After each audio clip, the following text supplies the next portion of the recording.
Debuting to universal acclaim, Warcraft 3 made its mark in Blizzard history as one of the most popular video game releases ever, with nearly 4.5 million units shipped to stores and more than 1 million of those units sold in little under a month, beating the previous record set by Diablo in 2000. The prodigal son had returned, and it would enjoy its spot as one of the top PC games in the years to follow. A year later, on July 1st, 2003, Blizzard released Warcraft 3's expansion pack, The Frozen Throne, featuring a host of new heroes, units, tile sets, maps, and features specific to both the single and multiplayer aspects of the game.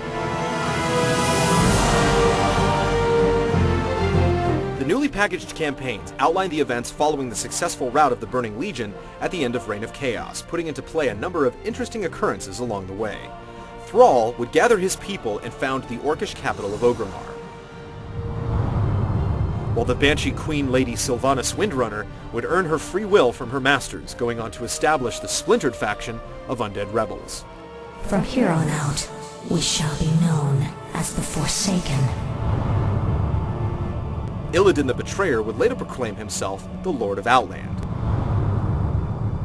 while the Death Knight Arthas would ascend the icy slopes of the Frozen Throne and crown himself the one true Lich King. The dangling threads of fate set the stage for an epic adventure. All it needed now were its adventurers.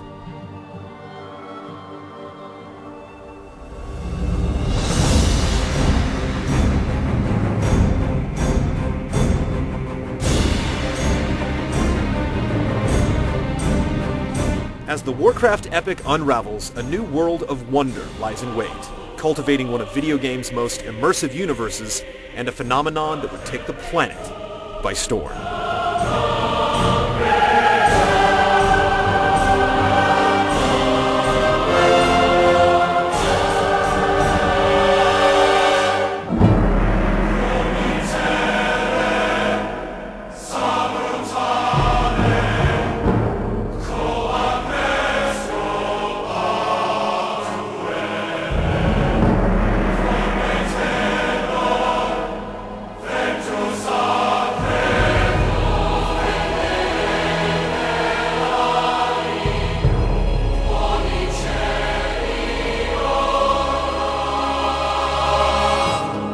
After nearly 5 years of careful planning and testing alongside the development of Warcraft 3 Reign of Chaos, World of Warcraft made its debut on November 23, 2004, a full 10 years after Orcs and Humans first assaulted diskettes in the 90s.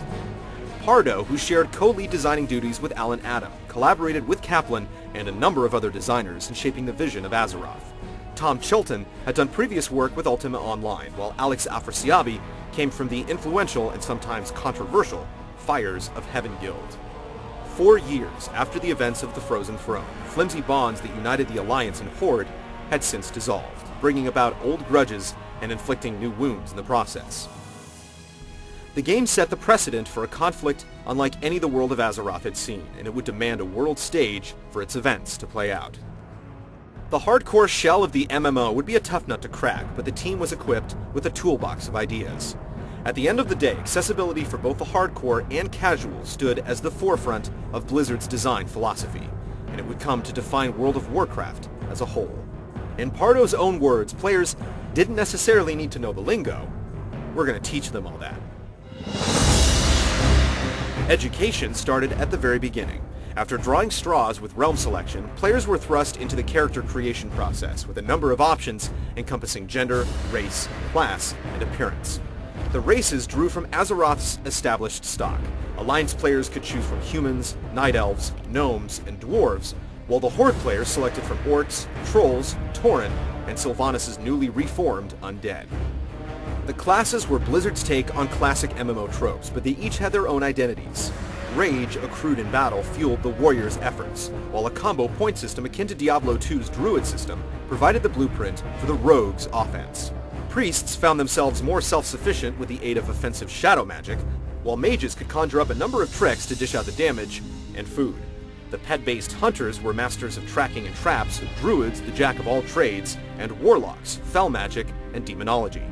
Rounding out World of Warcraft's roster of classes were the paladin and shaman, hybrid classes that were previously specific only to their respective factions, but have since found homes on both sides of the struggle.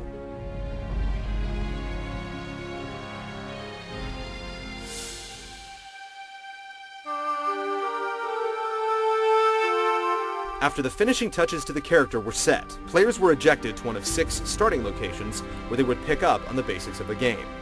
Quests were established early on as a central means of progression, earning player characters a tidy sum of experience points with each turn-in.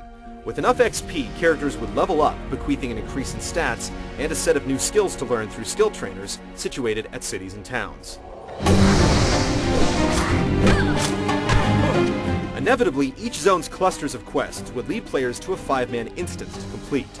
With the Alliance's Westfall as the template, many other areas in the game would follow its example, setting up a flow of zone progression that was quick, fun, and painless. And if that rabid boar happened to get the best of you, the penalties of death weren't quite as severe as other games. Players were back on their feet in mere minutes.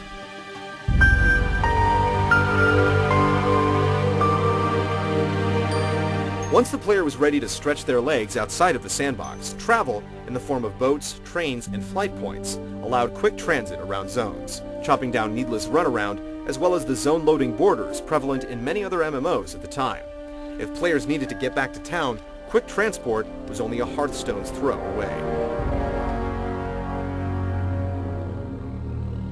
By the player's 20s, their character would have accumulated a number of skill points to invest among 3 different talent trees for their class.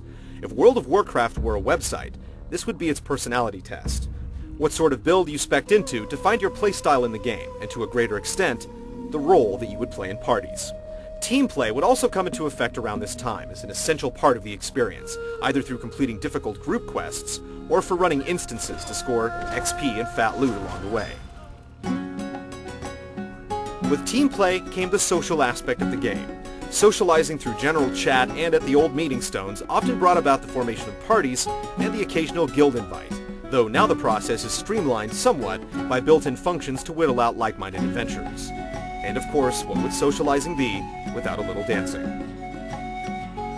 A player in their 30s would then begin to realize that money makes the world go round, or at least makes it zoom by really fast on the back of a mount. To save up pennies for the mount and riding training, players took up gathering or crafting professions to sell their wares in the auction house. Making ends meet through picking herbs or mining ore wasn't all that uncommon, and it was entirely worth it. Once you strutted your stuff on your new 4-legged friend, it was considered by many as the game's rite of passage.